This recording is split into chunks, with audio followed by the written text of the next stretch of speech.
Hello friends, నమస్తే. Welcome back to ఆహా tasty రుచులు. ఈవేళ మనం చేసుకునే రెసిపీ పచ్చి మామిడికాయలతో రసం. ఈ రసం ఎలా ప్రిపేర్ చేయాలో దానికి కావాలని ఇంగ్రీడియంట్స్ చూద్దాం. ముందుగా ఒక మిక్సీ జార్ తీసుకుని మెంతులు 1/4 స్పూన్ వేసుకోవాలి, ధనియాలు 1 స్పూన్ వేసుకోవాలి, జీలకర్ర 1 స్పూన్ వేసుకోవాలి, మిరియాలు 1/4 స్పూన్ వేసుకోవాలి, ఎండుమిర్చి 2. ఇవన్నీ పచ్చివేనండి, మనం ఏమి వేపుకోలేదు. ఈ విధంగా ఎండుమిర్చిని వేసుకున్న తర్వాత మెత్తగా పౌడర్ చేసుకున్నాం. చూడండి, ఈ విధంగా మెత్తగా పౌడర్ చేసుకున్నాం కదా. ఈ జారును ఇలా పక్కన ఉంచుకొని ఇప్పుడు ఈ మామిడికాయ రసంని ఎలా ప్రిపేర్ చేయాలో ఒకసారి చూద్దాం. ఈ విధంగా మామిడికాయలను ముందుగానే శుభ్రంగా కడిగి తుడుచుకోవాలి. ఒక కాయతో అయినా కూడా చేసుకోవచ్చండి మీకు కావలసినంత రసాన్ని. లేదు మనకి ఎక్కువ రసం కావాలనుకుంటే 2 మామిడికాయలు తీసుకోవాలి. ఈ విధంగా పైన ఉన్న పొట్టంతా కూడా తీసేసుకోవాలి.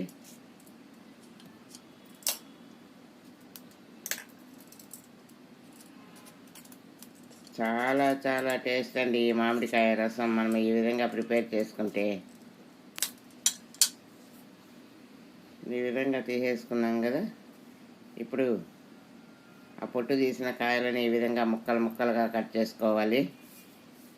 ఇప్పుడు ఒక గిన్నె తీసుకొని అందులో మనం ఈ మామిడికాయ ముక్కలను వేసేసుకోవాలి. పసుపు 1/2 స్పూన్ వేసుకోవాలి.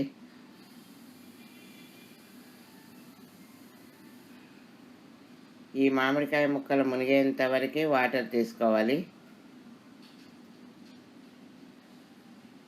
ఈ మామిడికాయ ముక్కలు బాగా మెత్తబడేంత వరకు ఉడికించుకోవాలి.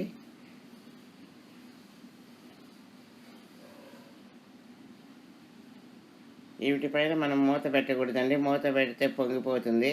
అందువలన మూత పెట్టకుండానే ఉడికించుకోవాలి. చూడండి, ఈ విధంగా బాగా ఉడుకుతున్నప్పుడు ఒకసారి కలుపుకోవాలి. చూడండి, ముక్క కూడా బాగా మెత్తబడింది. ఇంకొక 2 మినిట్స్ ఉడికితే ఇంకా చాలా మెత్తగా వచ్చేస్తుంది.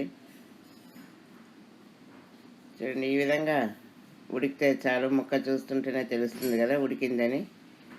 ఈ విధంగా ఉడికిన తర్వాత మనం స్టవ్ ఆఫ్ చేసుకోవాలి. స్టవ్ ఆఫ్ చేసిన తర్వాత బాగా చల్లారనివ్వాలి. చల్లారిన తర్వాత ఈ ముక్కలను తీసుకొని మిక్సీ జార్లో వేసుకోవాలి. పప్పు గుత్తితో అయినా కూడా వేసేయచ్చండి, లేదంటే ఈ విధంగా మిక్సీ జార్లో వేసుకుంటే చాలా మెత్తగా వస్తుంది.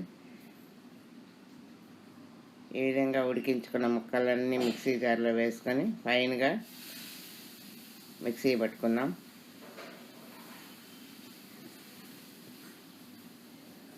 మీకు మా వీడియో నచ్చినట్లయితే లైక్ చేయండి, షేర్ చేయండి. ఇప్పుడు మూత పెట్టుకున్నాం. చూడండి, ఈ విధంగా మామిడికాయ ముక్కలన్నీ మెత్తగా మిక్సీ పెట్టుకున్నాం కదా. ఇప్పుడు మనము ఉడికించుకున్న వాటర్ ఉంది కదండి మామిడికాయ ముక్కల్ది, అందులోనే వేసేసుకోవాలి. ఈ గుజ్జంతా కూడా తగినన్ని వాటర్ కూడా జార్లో వేసుకొని వేసుకోవాలి. చూడండి, ఈ విధంగా వాటర్ వేసుకోవాలి. పచ్చి మామిడికాయ కదండి, పులుపు ఉంటుంది. 1 స్పూన్ సాల్ట్ వేసుకున్నాను. తక్కువైతే మరలా కూడా వేసుకోవచ్చండి మనం. ఈ విధంగా అంతా ఈ గుజ్జంతా కూడా మామిడికాయ ఉడికించుకున్న వాటరు, మామూలు వాటర్ పోసాం కదండి, అంతా కలిసేటట్టు కలుపుకోవాలి. ఈ విధంగా స్టవ్ పై ఒక గిన్నె పెట్టుకొని అందులో 1 స్పూన్ ఆయిల్ వేసుకోవాలి. ఆయిల్ బాగా వేడెక్కినాక ఆవాలు, జీలకర్ర వేసుకోవాలి.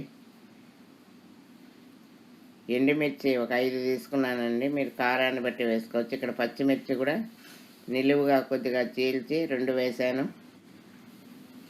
వీటినన్నింటినీ కాసేపు వేపుకొని ముందుగా మనం మిక్సీ పట్టుకున్నాం కదా, ఆ పౌడర్ని కూడా వేసుకోవాలి. జీలకర్ర, మిరియాలు, మెంతులు, ధనియాలు, ఎండుమిర్చి మిక్సీ పెట్టాం కదా, ఆ పౌడర్ని వేసుకొని కరివేపాకు 2 రెమ్మలు వేసుకోవాలి.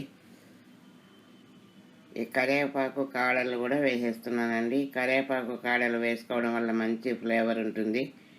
మనం తినేటప్పుడు కావాలంటే తీసి పడేసేయచ్చు. ఈ విధంగా అంత మంచి వాసన వచ్చేంత వరకు వేపుకోవాలి. ఈ విధంగా వేపుకున్నాం కదా, ఇప్పుడు మనం ఉడికించుకున్న మామిడికాయ రసాన్ని వేసుకోవాలి. ఇక్కడ టమాటా, చింతపండు, వెల్లుల్లి ఏమీ యూజ్ చేయలేదండి. ఓన్లీ మామిడికాయతోనే రసం చేసుకుంటున్నాం. తగినన్ని వాటర్ తీసుకోవాలి.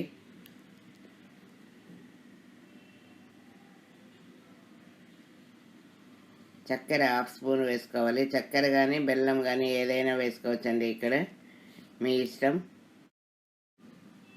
ఈ పులుపు కదండి మనం మామిడికాయ రసం, అందువలన పులుపును బ్యాలెన్స్ చేయడానికి చక్కెర యూజ్ చేశాను.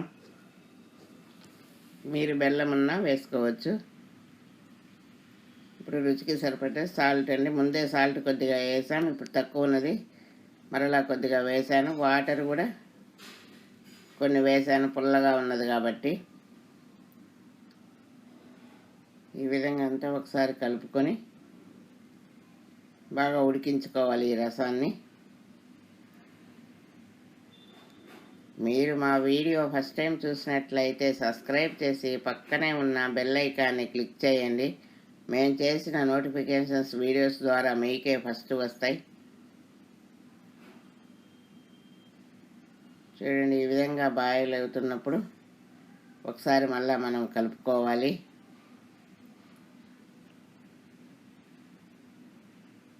చూడండి, ఈ విధంగా బాగా కలిపిన తర్వాత రసం చూడండి ఎంత చక్కగా ఎంత తేటగా ఉందో కదా. ఈ రసాన్ని మీరు ఒకసారి ట్రై చేయండి. మీకు ఎలా కుదిరిందో కామెంట్ రూపంలో తెలపండి. ఫైనల్లో కొత్తిమీర వేసుకొని స్టవ్ ఆఫ్ చేసుకోవాలి.